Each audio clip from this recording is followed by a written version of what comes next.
Hola a todos y bienvenidos a the Gringa Spanglish podcast. Okay, remember being in your teens and early 20s and not giving a damn about adulting, bills, home renovations, and air fryers? Or who knows, maybe you're at that age now, but today we're going to hear an episode about that feeling, about a time in our lives called nostalgia or nostalgia. The speed today is going to be fast, and 15% of the story will be in Spanish. I figure I should explain some of the logic behind how I set up the episodes in terms of content and speed. So for this one, we'll be going fast, which will benefit those of you using this podcast to learn English. Heyo to my Spaniards. Thanks for listening. And for that 15% of Spanish, I will focus on giving you the verbs in Spanish, mainly verbs, with an emphasis on the imperfect, which is not to be confused, of course, with the preterite tense. What are preterite and imperfect, you ask? Well, you might want to check out some YouTube, holler at a tutor for a lesson about this, but here's the gist. Imperfect is mainly used for nostalgia, things that you did for an undefined time in the past or frequently. You'll hear it as used to in English sometimes as well. Like I used to listen to the Backstreet Boys. Backstreet's back. All right. Anyway, preterite is the other past tense, and it's used mostly for completed actions, like I fell off my bike once. So anyway, I hope that helps you make the most of this episode. Stick around for the full Spanish story at fast speed at the end, as usual. If you want a transcript, you know what to do. Look at the rss.com website for the full breakdown. At the beginning of the episode, I'm going to outline some of the words in Spanish that you're going to be learning. Outload, what even is that? Mostly verbs this time around, so keep an eye out for those. Let's check out these new palabras and frases. Okay, era is from ser in imperfect, means was. Yo estaba soñando con, from soñar, is I was dreaming about. Los tacones altos are high heels. No me importaban, from importar in imperfect, is I didn't care about. Había, from haber in imperfect, is there was, there were. Me sentía, from sentirse in imperfect, is I felt. Invencible is invincible.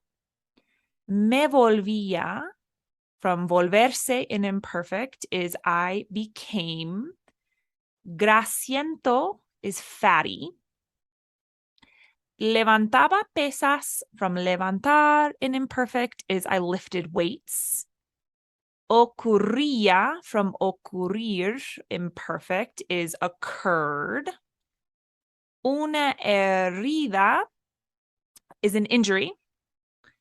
Curaba, from curar in imperfect, is healed. Los enfoques are focuses. Conseguir is to get. Parecía or se parecía, from parecer, imperfect, is it seemed. Docenas are dozens. Había propagado, from propagar, is had spread. La búsqueda is search. Sueno, from sonar, is I sound, which is different from soñar earlier in the lesson, by the way. Confieso, from confesar, is I confess. Ansiando, from ansiar, is craving. Aunque is even though. Tú qué tal is what about you. And el or la oyente is listener. Okay, la nostalgia. The year era 2008 y estaba intentando to listen to a boring lecture given by an old professor. But the whole time he spoke, I estaba soñando con my attire for the next athlete party at the bar. Will I wear a toga? Will we be Charlie's Angels? ¿Podré llevar my tacones altos the whole night without falling? Those were the big decisions requiring reflexión in that moment. No me importaban not a job, nor bills, nor the recession, nor anything other than getting to the weekend in one piece.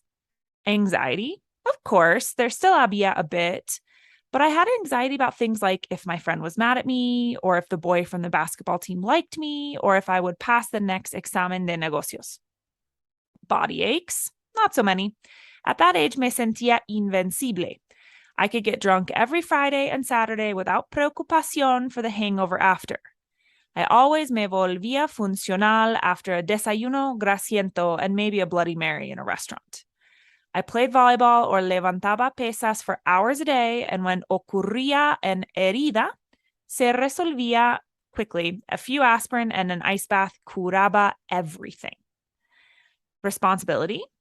My only enfoques were to conseguir good grades in classes and jugar voleibol con mi equipo each day without breaking my body.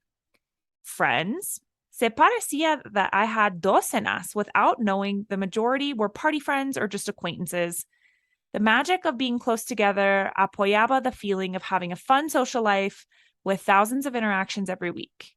Cuando yo quería do whatever, there was someone by my side with the desire and or stupidity to do it with me. We didn't have iPhones, Instagram, social media culture. No había propagado very little in this era. No teníamos buenas cámaras on our phones, so all night was not spent in búsqueda of the perfect photo. We didn't pasábamos las cenas in restaurants staring at our screens. With this technological nostalgia, in particular, I sueno like a boomer, I know, but I confieso to you that right now I am only, cough, cough, only 32 years old. But I find myself ansiando the freedom from chores, responsibilities, weddings, baby showers, padres ancianos, etc. Tal vez in another 10 years, I will be feeling similarmente about my 30s with a similar nostalgia. One thing I know for sure is that aunque things were simpler, easier, and my body worked better, yo no cambiaría this age for 18. ¿Tú qué tal, oyente? ¿Te gustaría return to a certain age, or elegirías to stay in the age you are now? Now, if that was enough for you for today, enhorabuena, you've completed the episode. How'd you do with the speed and with that imperfect tense? If you'd like to kick it up a notch with full Espanol, still at fast speed, just keep listening. La nostalgia. El año era 2008 y yo estaba intentando escuchar una discusión aburrida dada por un profesor anciano. Pero todo el tiempo que hablaba el profe, yo estaba soñando con mi atuendo para la siguiente fiesta de atletas en el bar. ¿Llevaré una toga? ¿Seremos los ángeles de Charlie? ¿Podré llevar mis tacones altos toda la noche sin caerme? Esas eran las decisiones grandes requiriendo reflexión en ese momento. No me importaba ni un trabajo, ni cuentas, ni la recesión, ni nada más que llegar al fin de en una pieza. Ansiedad. Por supuesto que todavía había un poco, pero yo tenía ansiedad sobre cosas como si mi amiga fuera enojada conmigo o si el chico del equipo de baloncesto le gustaba o si aprobaría en el siguiente examen de negocios. ¿Dolores de cuerpo? No tantos. Con esa edad me sentía invencible. Yo podía emborracharme cada viernes y sábado sin preocupación por el resaco después. Siempre me volvía funcional después de un desayuno grasiento y tal vez una María sangrienta en un restaurante. Yo jugaba voleibol y levantaba pesas por horas cada día y cuando ocurría una herida, se resolvía dentro de poco. Unas aspirinas y un baño de hielo curaba todo. Responsabilidad. Mis únicos enfoques eran conseguir buenas notas en las clases y jugar voleibol con mi equipo cada día sin romperme el cuerpo. Amigos, se parecía que yo tenía docenas, sin saber que la mayoría eran amigos de fiesta o solo conocidos.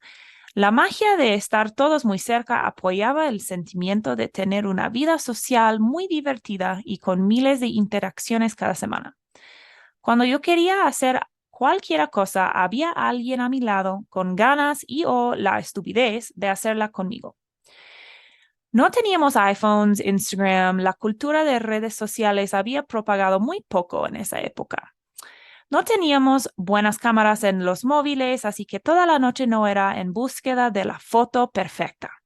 No pasábamos las cenas en restaurantes mirando fijamente nuestras pantallas.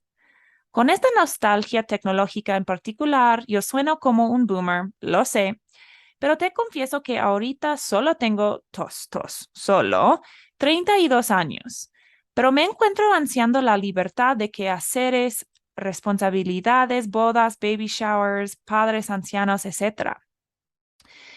Tal vez en otros 10 años estaré sintiéndome similarmente sobre mis años 30, con una nostalgia similar. Una cosa que sé por segura es que aunque las cosas eran más sencillas, fáciles y mi cuerpo funcionó mejor, no cambiaría esta edad por 18. ¿Tú qué tal, oyente? ¿Te gustaría regresar a cierta edad o elegirías quedarte en la edad que tienes? That's it for today. You may have caught the question at the end of the episode. If you want to practice your Spanish or English response, send me an email at gringaconsulting@gmail.com with your answer. Hasta la próxima.